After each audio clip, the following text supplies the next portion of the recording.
And I am with the State Education Resource Center and the Connecticut Parent Information and Resource Center. And it's definitely a pleasure to be here this evening. As it was mentioned earlier, it's about finding ourselves within the legislation, finding our voice within the legislation. And the other piece is about that we cannot do this alone.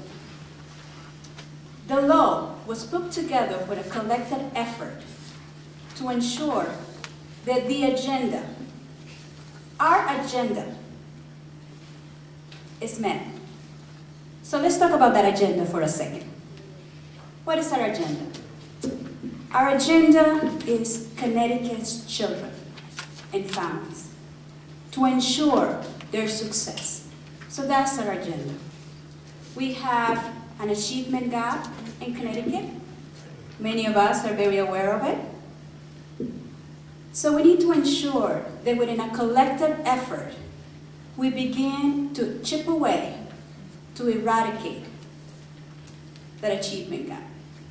And we cannot do it alone. Danielle mentioned it earlier, and also our Associate Commissioner of Education as well. We cannot do this alone. So for the next part, you have received a lot of information, and one of the things that we have also learned is the flexibility. As we walk into the forums, we don't know what the arrangement is going to be, but as you look at your agenda, the next part is about a facilitated dialogue. In a facilitated dialogue, there is an exchange of ideas. It cannot happen one way. So in order to engage in this course of dialogue, we have to talk to each other, listen to each other's perspectives. There was a word that was used today a few times, and it was like it's ringing in my head because we were using it earlier as well. Consensus. Why do we have to get to consensus? It's not about my decision needs to be the decision. It's about our decision needs to be our decision. And we can only reach our decision when we put our perspective forward. We don't know what we don't know. Nobody in the room will know if we do not share our perspective. So we need to ensure that our voice is at the table. That's why this legislation is groundbreaking if we think about it. It is actually making a legislative effort to ensure the voices are at the table. Many times, the missing voices. Who was not at the table, and nobody questioned it. This legislation is saying you must have the voices at the table to represent the students that we are servicing. Our agenda. Our agenda. So, with that said, now my role is to facilitate the dialogue exchange that is going to take place. We have provided you with index cards. If you did not receive one, please raise your hand, and we have some colleagues that will be able to bring you some forward. The purpose of the index card is for you to jot down some notes, some thoughts that you currently have about the information that it was shared with you. I'm going to call this what's on your mind right now. Just jot it down in the index card. What's on your mind right now about the information that it was shared with you? What's on your mind right now? I'm going to give you 2 minutes cluster to jot down what's on your mind. 3 people right now.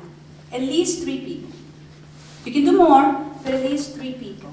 So try to cluster, get closer to at least 3 people. Person serves on the governance. Minutes to arrange yourself.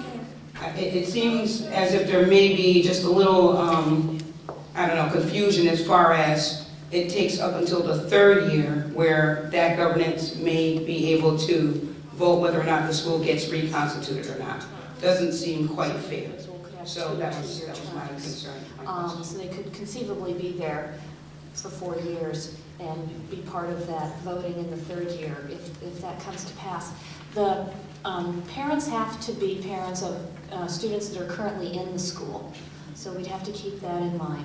And one of the things that we're recommending is that that first group of people that's seated, that they find a way to have staggered terms. In other words, so that not everybody that comes into the first council has a 2-year term, because then in 2 years the whole council could possibly turn over, and that would really be tough for any kind of consistency. And so it may be the case that the councils can find a way to have some people have 1-year terms, other people have 2-year terms. For instance, if it was a K-5 school and a 5th grade parent were elected to the council, well, obviously they would have a 1-year term. So ideally, a school would then be running elections annually for those open seats that are on the council. But it could be that in that 3rd year, there's some people who are sitting on the council that weren't there in the 1st year. That could happen. Right, no, that's fine, but it just seems a little more fair if there were a combination of the two. If you have to serve for 2 years, and obviously you just answered it, so. My name's Joseph Beazer. I'm from Teach Our Children. Well, she pretty much, I don't want to say stole, but, you know, I have my question. She back. I have my question, no. I have my, pretty much, you know, the first part of that question was answered. My thing is how deep or how much involvement does the council, the parents on the council have within the schools? Like, I mean, do we have a right to say in just about everything? As we were talking earlier, there's a number of areas where school governance councils provide advice and leadership to the school, everything from budget to looking at student data to recommending improvements that can go into the school improvement plan. And so it really is the big picture of everything that's going on at that school that the school governance council will be in a position to provide advice on. And so I think by design, they're very deeply involved in the fabric of the school. And then I think their responsibilities will be to communicate with other people and to get input from the people that they're representing to make good decisions and to really have productive conversations as a council. So the design is in place. There is a variety on that list, from elementary schools to high schools. And so the council would represent the entire school. So they'd be looking over performance at all grade levels.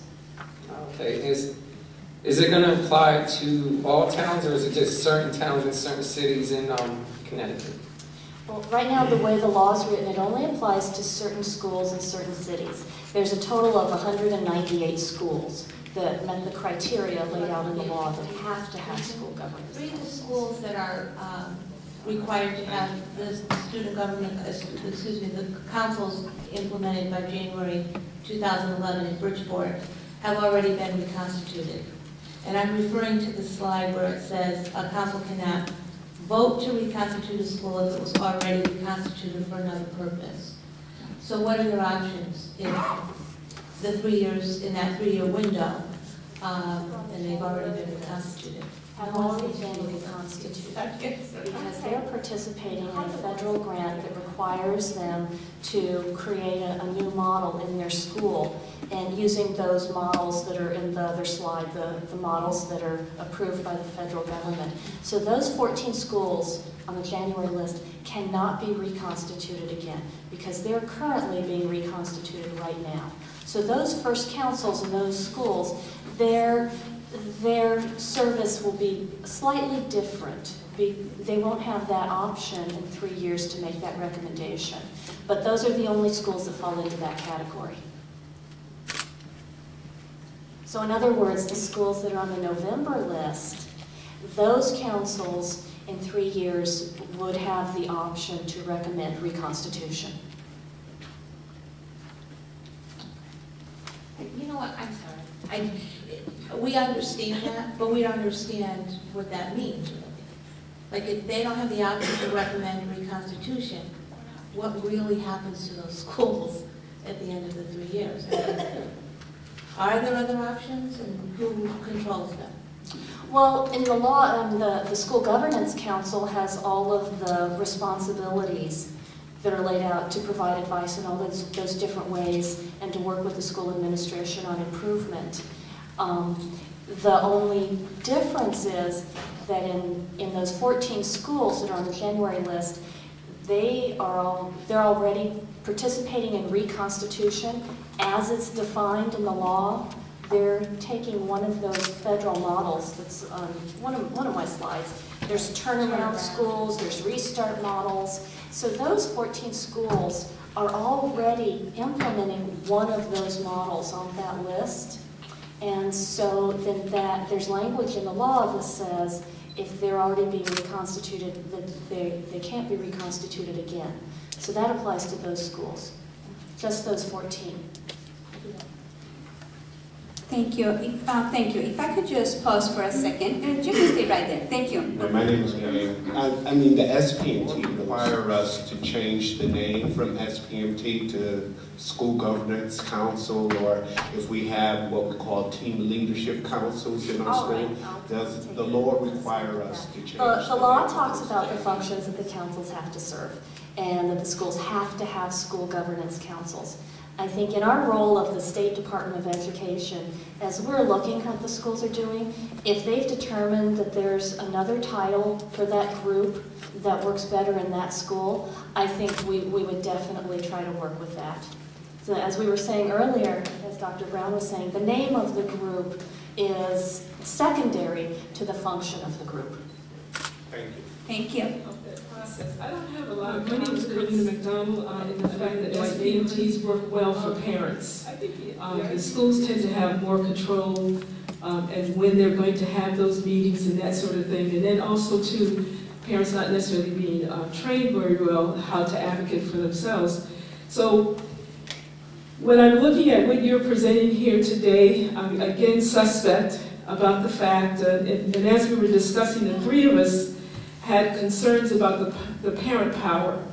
And just recently seeing some of the stuff that happened here in New Haven when parents were vocal, how they really got shot down and, you know, that kind of stuff. It's like, you know, we want to change, but we really don't want to hear your voice. So like, our question is, what would be the consequences if the schools or do not make real efforts to provide adequate support for the teams to be successful? One is that the State Department of Education would be recording that and reporting that. As the law is written, there aren't consequences in the law. And this law also didn't come with funding attached to it. So there's no dollars that we can hold back. And there's no quote, consequence that the State Department of Education is then going to be bringing to the school. I think morally we would want to work with that school and find out what's going on and see if there's other resources that could help the school to move in the direction they need to be in compliance with the law. So you would push the issue, or at least asking the question, try to get to the bottom of it? Is that what you're saying? Mm-hmm. I mean, if you don't have any funding to do it, I don't see how that could happen. It's like, but anyway, I just want to put that out there. I mean, because I think that parents really need to be in their children's lives, but I don't think that we provide that real opportunity for that to happen. So I'm not a pessimist, I'm an optimist, but I'm realistic in terms of how we allow things to happen. So I understand that the name might not be particularly important, but in terms of the functions of the group, if there are things that are working particularly well for our SPMTs, or if the law says they would like that to be an equal member of the team, are they permitted to do that? That's part one of my question. And the second part, I think you just touched on, but that's whether there's any funding to support the election process, the training of members of the school governance council. That the district might have, such as Title I or other parent involvement kinds of monies. So it could be, and I know in this climate it's hard to say that there's extra money floating around, but they could be permissible activities under other sources. But, and again, we don't have any funding at the State Department of Education either. So what we are doing is trying to be helpful with the training piece and working with some of our partner agencies like CABE, the Association of Boards of Education, and some others to try to cobble together a few resources, especially for those first 14 schools that have councils, hoping to help them launch and be successful. And so that's a work in progress right now. And then the first question around the function of the teams and the issue of voting. I think the law talks about who's a voting member and who's a non-voting member. It doesn't go in to say that votes must be taken, and it doesn't say consensus is prohibited. So I would take that to mean, and what we know from good practice, is that if there's opportunity for groups to work together in a productive way and consensus can build a better relationship among that group, then that would certainly be a desirable way to function. And I don't think the law nor the State Department of Education is going to micromanage the way things function. So I think that the voting is set out there as a tool, as an option for the councils. I think if councils were able to do their work and arrive at consensus and have productive meetings, then I don't see any reason why they couldn't continue to use that process. So we were actually talking about that earlier in the state advisory meeting today, that in some cases, and I know the work that Hartford's doing on this very same issue, one of their mantras with their school governance councils is to try to avoid voting, because no matter how it turns out, there's going to be winners and losers. And as Faye was saying, that may not be good for long-term prospects of working together. So I think a lot of the tools that are available in the COMER process are really useful to keep in place. Thank you. Sorry, one more follow-up and they remain in place. There's nothing, so what we have to look at is the election. Was an election held in order to constitute? Obligations are to report back to the legislature about what's happened at the local level, and also share with folks some about the mentoring that's taking place in Hartford of the school governance councils. And I wanted to follow up from the earlier question here about sort of what will be new in New Haven is that the State Department of Education will be involved in some of these local committees that are happening in the schools. And you talked about that, but I think you have an obligation to report back to the legislature on performance of local school districts. And I think people might like to hear about how that might play out. Thanks, Paul. I think you answered the question. Yes, we do have to, and as the slides indicate, we do report to the legislature, and there's a schedule of reports, and our first one is July 2011. And so it's our obligation to know more about what's going on. Have the councils been constituted? How were they put in place? What's the membership? Then there's also a piece in the law that asks us to do a little bit of evaluation. How are things going? Some of these pieces around the State Department of Education's responsibility are under the heading of within available appropriations. And so we're looking to see what we can do without available appropriations as it stands right now. But we will be, at this point, reporting in July and then again the following July. And I think more than just reporting, we'd also like to be helpful to the councils to ensure that they're in place and doing the work they can. One of the things that we talk about is this first group of 14 schools. As I said, we'd like to bring them together somehow and start providing training and to celebrate whatever progress they've made to get themselves up and running in January and to be functioning councils. And we understand the reality, as Faye talked about, achieving a group of 7 parents for a council in January 2011 may be a high bar for some schools. And so we want to celebrate what it is they've achieved through that first election and then work with them. If there are still some seats open, how can we look at running another election? How can we look at bringing the councils up to their full complement of membership that they need to have? So I think rather than just reporting, we'd also like to try to find ways to help the councils be what they need to be. Oh, and then the mentor. Do you want to answer that question? No, you can. What we've learned from the Hartford schools, they've been launching a full-blown effort into school governance councils for 2 years now. And one of the pieces they have in place, in addition to the training, is they have coaches that are able to go in and sit with the councils and work with them as they do their work. And these coaches are trained in facilitation skills, and they have a number of really great tricks in their bag. They're largely people that have gone through a training program in Hartford, by the leadership Greater Hartford, and so they're people that have a lot of expertise in training and facilitation and the process of how you work together as a council. So they're able to sit elbow to elbow with the councils as they do their work and help them move forward in a productive way. They're also able to bring in kind of on-the-spot coaches. So for instance, if they're working on budgeting, they're able to bring in somebody that's really conversant in budgeting to help the councils work through that process. So it's one thing to get training and to sit in a seminar and get a lot of good information. It's another thing to be able to use that training right on the spot when you need to make a decision now. And so that whole idea of having coaches on hand is beautiful. And if that's something that we could roll out across the state, that would be really desirable to do. Do you want to say more about the coaching piece? From Well, I would love to ask a question, actually, regarding that, because one of the things that you shared earlier, Dr. Carson, is that this legislation is without funding. And so I'm wondering who pays for the coaches? Is this a district responsibility? And if it's a district that pays for it, what I'm wondering about is, I'm hearing that there is such a shortfall of funds in most school districts.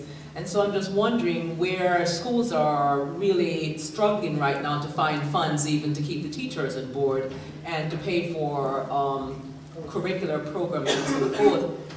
Where is the money coming from to do for the coaches, which I think is a super important part of it, because training is going to be really important for this to be successful. So where are the funds coming from? I can tell you a little bit about the Hartford model. They were able to set aside some funds at the district level when they instituted their policy on school governance councils. And their model's a little bit different than the state, but it has a lot of similarities. And so there was some district level funding, and that's how they enlisted Leadership Greater Hartford for the training piece. Leadership Greater Hartford did something really innovative, and they looked at the alumni that have gone through their leadership program over the past 35 years. And they solicited some of their best and brightest skilled facilitators and asked them if they'd be interested in helping schools. And they do it for practically nothing. Those coaches get a stipend of $1,000 a year for working about 10 hours a month, 10 months a year. So it basically turns out to be about $10 an hour. And so some of the coaches, as you can imagine, some of them come out of private industry, and they report that their work with schools is some of the most meaningful work that they've done. So in large part, it really is pro bono. Leadership Greater Hartford does a beautiful job of supporting them. Number one, they're trained, because they may not be as familiar with schools. And then also, they have a weekly conference call with their coaches, and then they have a monthly gathering with all their coaches. So the coaches are really well supported in the work that they're doing. It is a terrific model, and it's really something we would love to emulate at the state level. System involved in schools. I would still like to have a better understanding of why, if a school is currently undergoing a major reorganization as a result of federal requirements, which also involves having new leadership or existing leaders in new roles, and it also has recently successfully revived its cross-constituency leadership group. And if it is already trying hard and struggling to get enough parents involved, even in minor ways, in school life. And if there is no funding, and if there are no consequences, what is the motivation to create a school governance council? And pardon me if that's a rude question, but... No, it's a wonderful 10-part question. It's wonderful. So let's see if we have the answer from our panel, or do we have the answer from the room? Panel? They seem like they want to see the answers. The legislation came to us through the legislation. I think earlier in the introduction, Danielle talked about the constituents that were really a part of asking, or really working to make this happen. And I think the motivation was making sure that parents, families, community organizations, teachers, all were sitting together for the important work of working together to make sure that schools are successful. I mean, that really is the motivation behind it. And that's I think that's the impetus that we're taking from the agency. And, you know, Judy answered the question earlier, and you're right, the funding isn't there. However, we deemed it important enough that we're scouring, looking under every nook and cranny that we can find resources to support it, because it is that important. And so that we're looking to find the funding to support as much as we can, and we're trying to encourage districts to look at what they can do to help to support it. And the advisory committee that we have represented a wealth of parent organizations, educational organizations, really working together to say, how can we do this? Even though the State Department may not have ready resources, how can we partner to get the job done? So it really is important. We believe it's unprecedented. Now, I'm sure we have legislators who may listen and may go back and try to tweak or find ways to see if there's funding to support it, but that's not deterring what we think is still a great opportunity for folks to come together around our kids' success. And that truly is the motivation, I believe, behind the legislation, and why we continue to work as hard as we can. I know it's said many times about not having the funding, but we're not using that as an excuse to not go forward so this can be successful. We only have one outcome to look for. It's our kids being successful. And it's with that we're all working together. The department will not shirk its responsibilities, although there may not be teeth written directly in the law. Believe me, we don't intend to sit back and not hold folks accountable for making sure this gets done. That's our commitment, because our kids deserve it. Right now, because of certain things that they've been asked to do very specifically in the last 6 months and 6 months going forward, I still wonder how fair it is. I agree with the motivation. I think we would all agree that we want what's best for our children. But I was asking in part, what's the motivation for the school when it's already spread so thinly, trying to implement reform? This is not a school that's sitting back and not doing anything. It's a school that's already desperately trying to implement reform, dropping this one more thing on it, which is pretty substantial. You have two different types of training happens, right? So you need training in the School Governance Council, which I'm looking at for you. I understood the question. Who can pay for that? And then the second question is training in the use of data, right? And so my question is, one, it seems like our district is getting members on board, and then you have schools who need to go through the process of training those members, and then you have schools who need to be trained in January 15th timeline and the November 1st timeline. But I think then the training, of course, would need to come as quickly as possible after that, so that people can start understanding their responsibilities and start working together.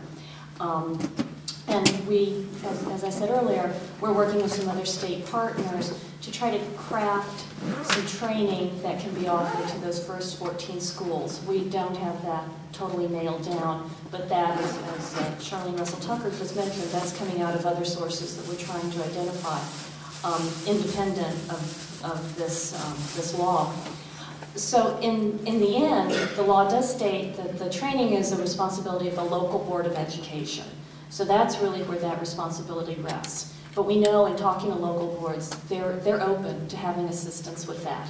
And so right now, it's a work in progress to put that training in place. And we hope to have, this is all coming at all of us pretty quickly, but we hope to have something that we can direct those there first isn't 14 necessarily schools this threat of consequence for not doing it, right? And then there's not necessarily all of the resources to make sure that it's done in the best way possible, right? It's up to individual schools and other stakeholders to make it possible. And I would just ask that, well, it's frustrating sometimes to have that level of ambiguity. We think about the fact that we all are sometimes the people that we're waiting for to do things. And so if we're wondering who is that community organization, or who is that parent, or who might that community member be that runs and sits on the council, maybe it's you. If you've got that expertise, then bring that and lend that to the school that you see that's in need, that's in the community. And finally, that ultimately, if these are questions that we didn't get right,